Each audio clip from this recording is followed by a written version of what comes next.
Hermanos, hace unas semanas, un miércoles, reunión de oración, tuvimos un mensaje acerca de por qué vengo a la iglesia.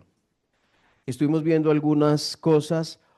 El mensaje de hoy es relacionado, no es el mismo de relacionado, es por qué vengo a esta iglesia. ¿Por qué vengo a esta iglesia? Es el mensaje. No pretendo cubrir las razones completas de por qué vengo a esta iglesia, pero sí como dejar sentado para que pensemos y tal vez mientras usted está escuchando, usted dice, bueno, yo también colocaría esta cosa, también vengo a la iglesia a esta iglesia por esto otro.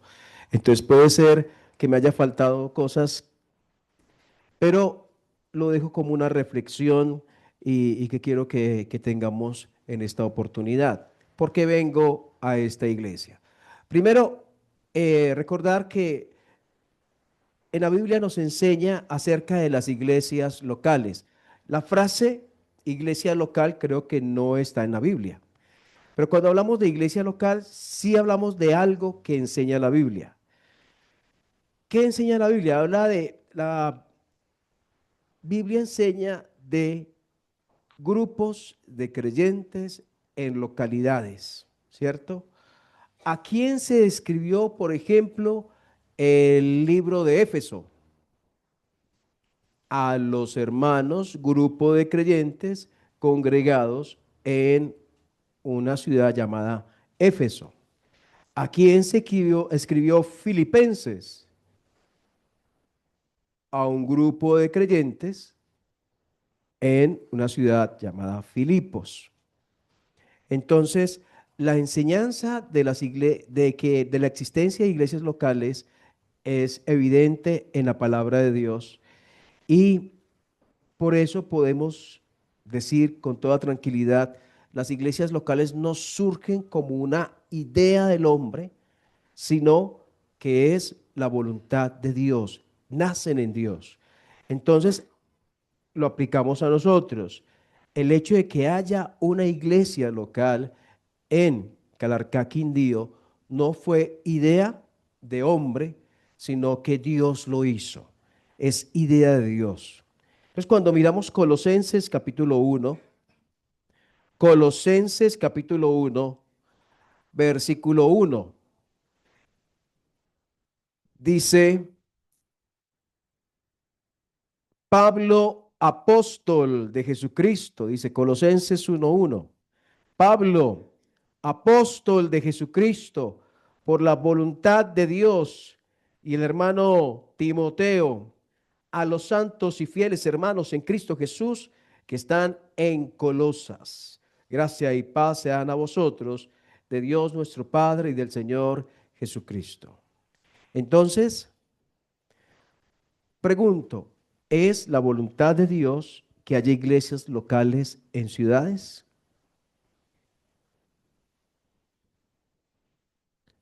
Entonces, la otra pregunta es, si yo estoy en la localidad donde hay una iglesia cristiana, ¿Dios quiere que me congregue en esa iglesia cristiana, esa localidad? ¿Cierto? Entonces, dice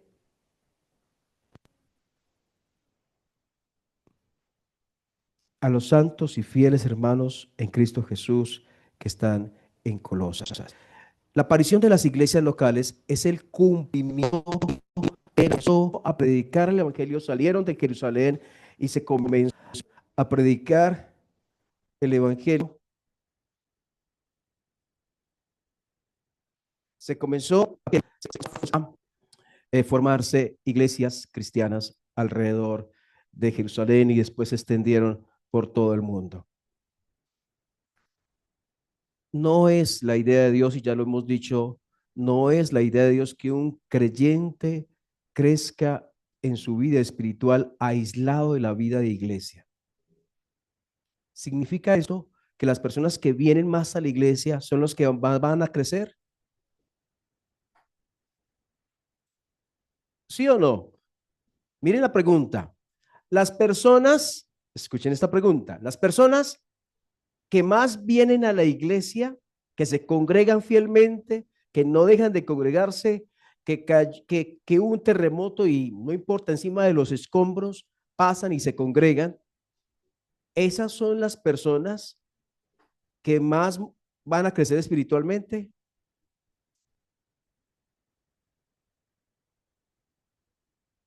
No. Entonces, ¿quiénes crecen espiritualmente?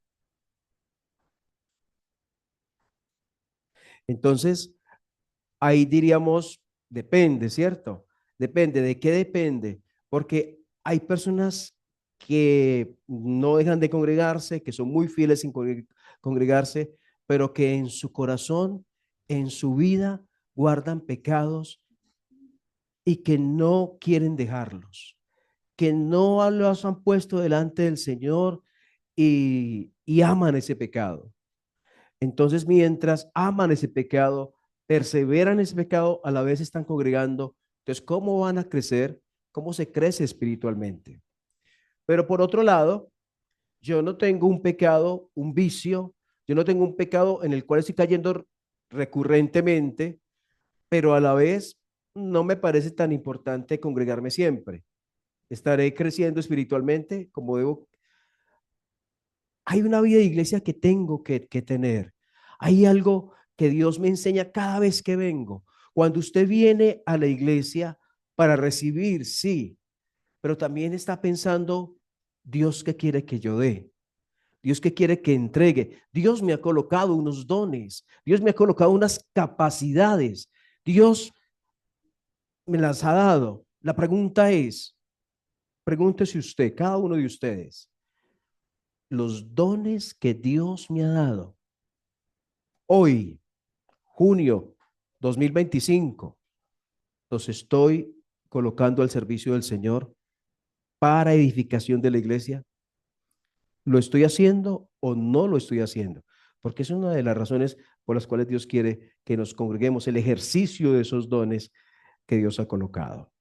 Bueno, pero hay algo, ustedes me dirán si estoy en lo correcto o no. Escuchen esta frase, no hay iglesia perfecta. Si hay iglesias perfectas, no hay iglesias perfectas. Esta otra, esta iglesia no es perfecta. ¿Sí es perfecta? Ah, no. Ah, bueno. Esta iglesia no es perfecta. Pero esta otra, a pesar de que esta iglesia no es perfecta, esta iglesia es de Dios. ¿Sí? Entonces, eso es lo que tenemos que saber. Hermanos, yo sé que a veces podemos tener roces con algún hermano, diferencias, dificultades, pero tenemos que ver la iglesia del Señor no como el lugar donde me voy a contar con ese uy, no me gusta la manera de ser de esa persona, sino como el lugar que Dios nos ha puesto, que es suyo, que es de Dios, que es la iglesia del Señor, que deberíamos apreciar porque es de Él. Entonces, la iglesia es de Dios. Bueno, una de las razones, y la primera razón que yo coloqué aquí, ¿por qué vengo a esta iglesia? Es porque sus enseñanzas, bueno, vamos a mirar a la cita y ya les acabo de decir por qué. Hechos capítulo 2. Hechos capítulo 2.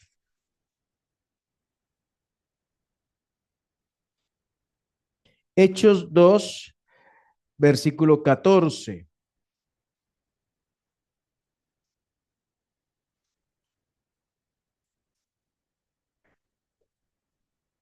Entonces Pedro, está Pedro predicando en el día de Pentecostés.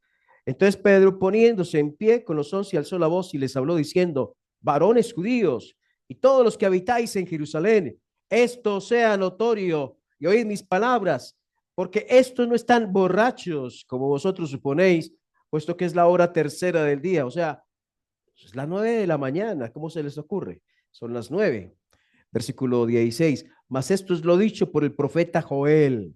Y en los postreros días, dice Dios, derramaré de mi espíritu sobre toda carne, y vuestros hijos y vuestros hijos, vuestras hijas profetizarán, vuestros jóvenes verán visiones, vuestros ancianos soñarán sueños, y de cierto sobre mis siervos y siervas en aquellos días derramaré de mi espíritu.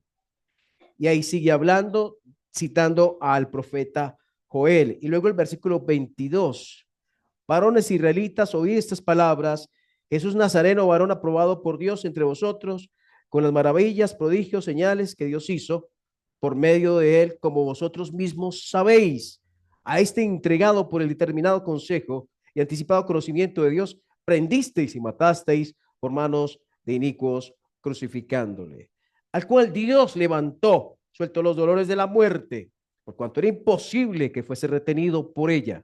Porque David dice de él, o sea, va a citar otra vez un texto bíblico del Antiguo Testamento que David mencionó guiado por el Espíritu de Dios. Porque David dice de él, y el Señor siempre delante de mí, porque está a mi diestra, no seré conmovido. Y sigue diciendo, bueno, citando a David, y luego versículo 29, varones hermanos, si os puede decir libremente el patriarca de David que murió, fue sepultado, su sepulcro está con nosotros hasta el día de hoy, pero siendo profeta y sabiendo que con juramento Dios le había jurado que de su descendencia en cuanto a la carne, levantaría el Cristo para que se sentase en su trono. Viéndolo antes, habló de la resurrección de Cristo, que su alma no fue dejada en el Hades, ni su carne vio corrupción. Y el 34, porque David no subió a los cielos, pero el mismo dijo el Señor a mi Señor, siéntate a mi diestra. Bueno, vamos a dejarlo ahí. Es una predicación de Pedro. ¿Listo? Eso estamos leyendo. ¿Correcto o no? Pero los quiero atentos, hermanos, a ver ustedes qué me dicen. En esta predicación de Pedro, ¿cómo formó, cómo elaboró él su predicación?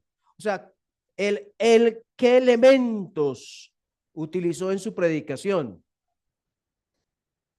¿Qué pueden ver ustedes? ¿Qué compone la predicación del apóstol Pedro que estamos viendo allí en Hechos capítulo 2? Exacto, exacto. ¿Qué cosa? La Biblia, la Biblia. O sea que las enseñanzas deben ser bíblicas. Y usted puede decir, ¿eso lo sabe todo el mundo? Parece que sí, parece que no, pero les cuento que hay muchas iglesias cristianas que todavía no lo han entendido. Hay pastores que hablan muy rico. Ah, delicioso. No, ese pastor como es de gracioso, me hace reír. Uy, vea, yo salgo cansado de reírme cuando él predica. ¿Y qué hace el pastor? Lee un versículo, 5 minutos, 7 minutos lo explica y el resto 30, 40 minutos habla de historia, de sus viajes a Estados Unidos, a Australia, a España, de lo que le pasó aquí, de lo que le pasó allá y la mayor parte, y la gente riéndose y sale feliz de allá. Eso es predicaciones bíblicas. O cuando, ay, hermanos, yo soñé, Dios me mostró un sueño y yo quiero compartirlo con ustedes hoy. Y la base de su mensaje es el sueño que tuvo. Entonces, venimos, o por lo, hablo en mi cuenta y también mirando la palabra de Dios, nuestras enseñanzas, las enseñanzas cuando nos congregamos como iglesia, nuestras enseñanzas, no solamente cuando nos congregamos como iglesia, cuando yo puedo estar conversando con alguien, enseñándole de Dios, deben ser bíblicas, bíblicas, deben ser bíblicas. Y por ejemplo, mirando así en Hechos, capítulo 8, versículo 32, versículo 32. Por eso si alguien usted invita a alguien y le dice, vamos a ver si me gusta, si no me gusta. Y puede ser que venga y no le guste, puede ser que no le guste. Pero el tema no es si gusta o no gusta. El tema es si se están haciendo las cosas como Dios quiere que se hagan. Y debería compartírselo a esa persona. Mire, familiar mío, yo lo quiero a usted, usted no le gustó, está bien, pero lo que pasa es que queremos que las enseñanzas sean bíblicas porque la Biblia lo enseña así. Como en Hechos 8:32, cuando Felipe está hablando con el etíope y se acerca Felipe a él, desde el 8:30, acudiendo Felipe, le oyó que leía el profeta Isaías y dijo, pero ¿entiendes lo que lees? Él dijo, el etíope, ¿y cómo podré si alguno no me enseñare? Y rogó a Felipe que subiese y se sentase con él. Y el 32, el pasaje de la escritura que leía, el etíope era este, como oveja a la muerte fue llevado y como cordero mudo delante del que lo trasquila no abrió su boca. En su humillación no se le hizo justicia. A su generación, ¿quién la contará? Porque fue quitada de la tierra su vida. Respondiendo, el eunuco dijo a Felipe, te ruego que me digas, ¿de quién dice el profeta esto? ¿De sí mismo o de algún otro? Felipe, abriendo su boca y comenzando, escuche cómo, mire cómo le enseñó. Deténgase y observe para que usted también y yo también aprendamos a ser buenos maestros. Abriendo su boca y comenzando desde esta escritura, le anunció el Evangelio de Jesús. No hay que hacer nada más. Desde esta escritura significa que la guió por otros textos bíblicos, le anunció el Evangelio de Jesús. Entonces, porque las enseñanzas, porque las enseñanzas son bíblicas. Eh, Algo que es bien importante es que la enseñanza debe ser cristocéntrica. O sea, Cristo como el centro. Alguien que se sepa, por favor, que levante la mano. Si sabe Hechos capítulo 4, versículo 12. ¿Quién se lo sabe? Bueno, no se lo sabe nadie más. ¿Sí? Se lo sabe. Y en ningún otro hay salvación, porque no hay otro nombre bajo el cielo dado a los hombres en que podamos ser salvos. Mas Dios muestra su amor para con nosotros en que siendo aún pecadores, Cristo murió por nosotros. De tal manera amó Dios al mundo que ha dado su Hijo unigénito. El que en él cree no es condenado. Ven, Señor Jesús, dice en los últimos versículos del Apocalipsis. El centro de la Biblia es Cristo. El centro de nuestra enseñanza debe ser Cristo, no más. La salvación, Cristo, solamente en Cristo, dice un coro, solamente en Cristo, solamente en Él. Y Hechos 17, versículo 30.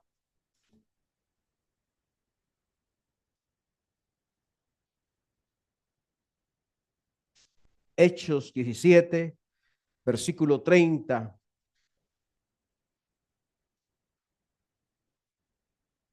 dice, pero Dios, dice el apóstol Pablo, pero Dios, habiendo pasado por alto los tiempos de esta ignorancia, ahora ordena a todos los hombres en todo lugar que se arrepientan. Ahora, frente a esta orden, quiero preguntarle, amigo, si usted ya cumplió esta orden, si usted se arrepintió, porque Dios manda a todos los hombres en todo lugar que se arrepientan. Y usted, si ya se arrepintió, se humilló delante de Dios y buscó el perdón que Dios quiere que usted busque, que usted y yo busquemos. Yo lo hice cuando tenía 12 años y la invitación es para que usted no salga hoy de aquí sin haber pedido perdón a Dios, si no lo ha hecho aún. Y dice el 31, por cuanto ha establecido un día en el cual juzgará al mundo con justicia por aquel varón a quien designó, dando fe a todos con haberle levantado de los muertos. Y otra vez es Cristo, Cristo principio, Cristo fin, Cristo el centro, Cristo la sustancia. Y si hablamos del Evangelio, Cristo, el Evangelio es Cristo mismo. Bueno, entonces he hablado de dos cosas, he mencionado así dos cosas muy superficialmente, que las enseñanzas deben ser bíblicas, por eso vengo a esta iglesia y porque la enseñanza debe ser cristocéntrica. Pero vamos a Gálatas para ver una tercera.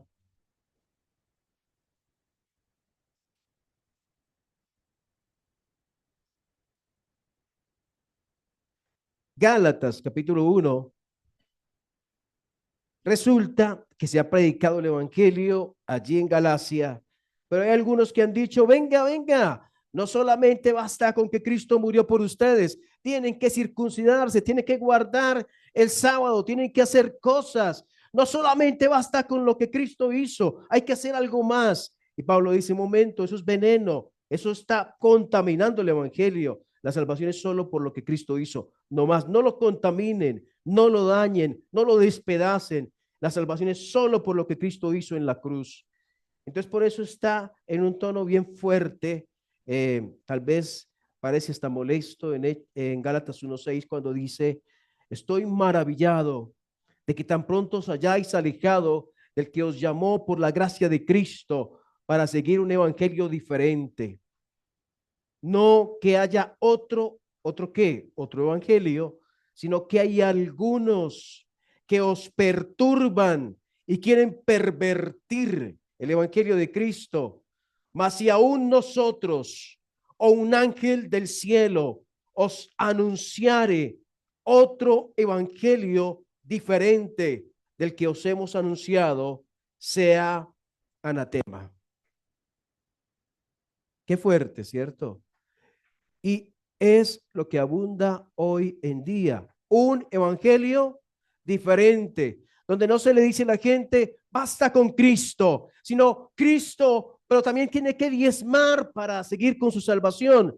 También tiene que guardar esto y hacer lo otro para que usted llegue a la salvación. No, la salvación es solo por lo que Cristo hizo en la cruz. Bendito Dios, bendito evangelio. Y esta iglesia tiene el trabajo de proclamar ese evangelio de la gracia en este lugar y hasta donde nosotros lleguemos con el ministerio que Dios nos ha entregado. Hasta donde lleguemos, un evangelio puro, un evangelio de gracia, un evangelio sin contaminación.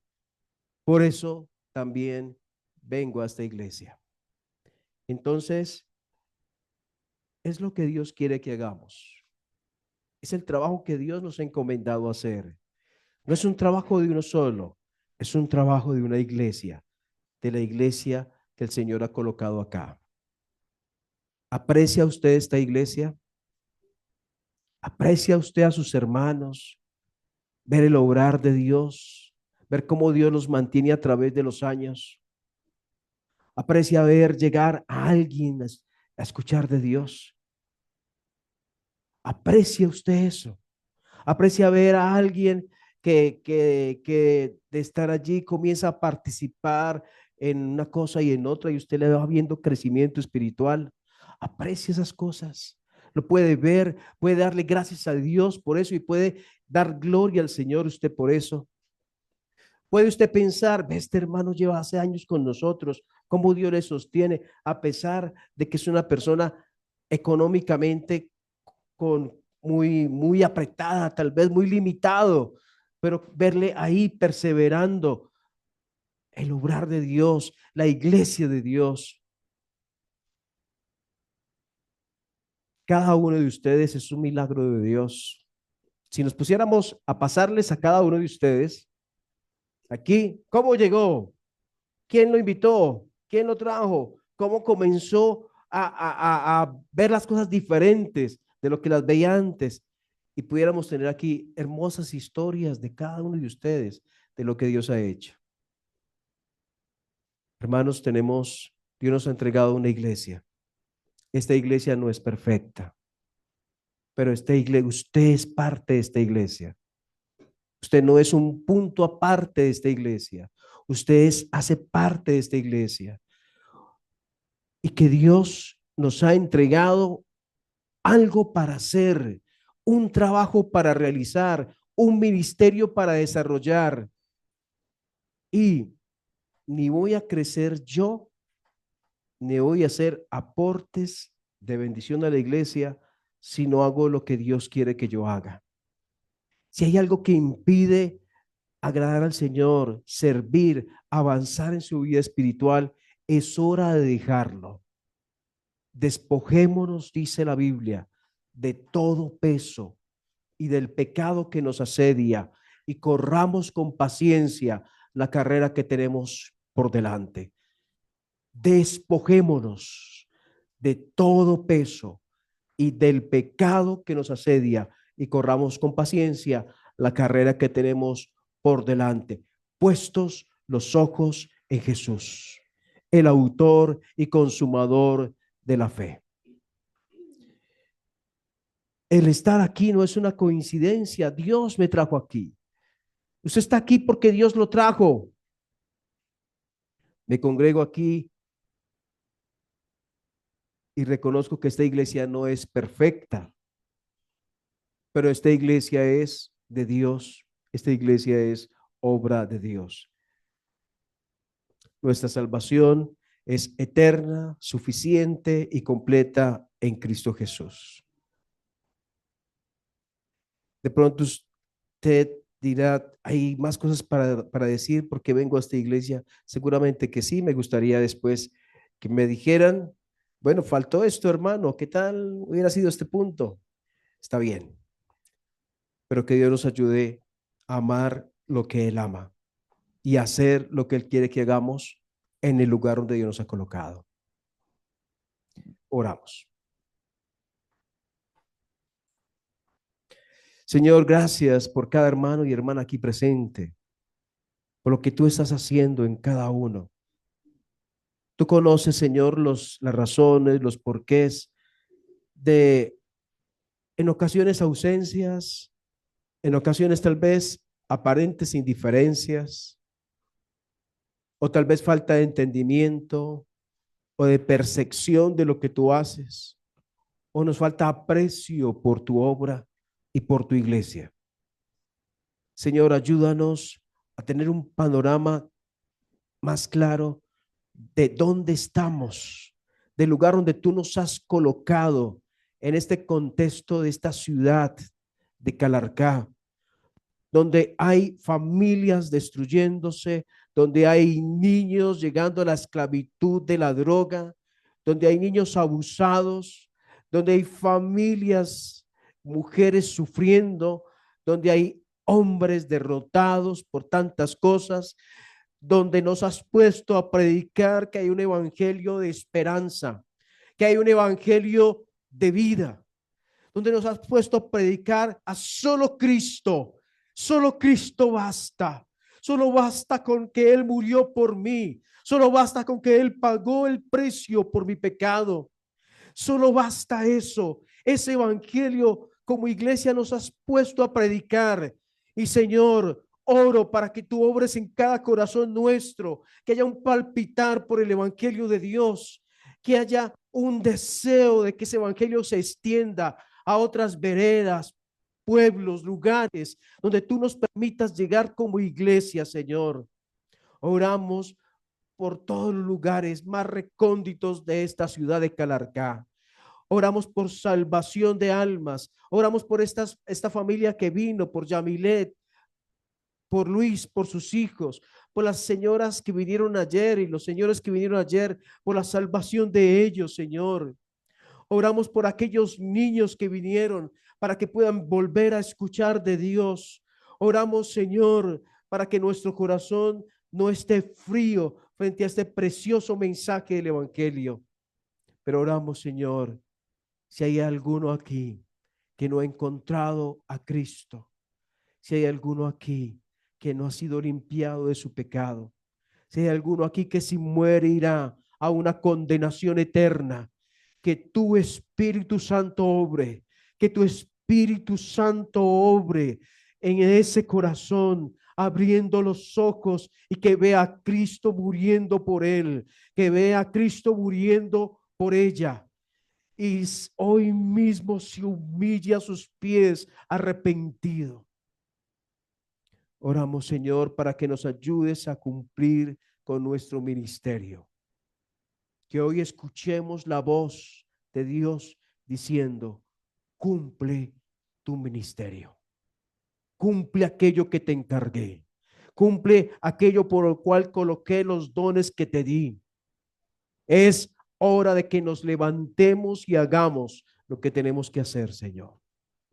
Ayúdanos, nuestro Dios, a desarrollar esos dones que has colocado en nuestra vida, sea de una manera u otra. No estar, Señor, en silencio, quietos mientras este mundo se destruye.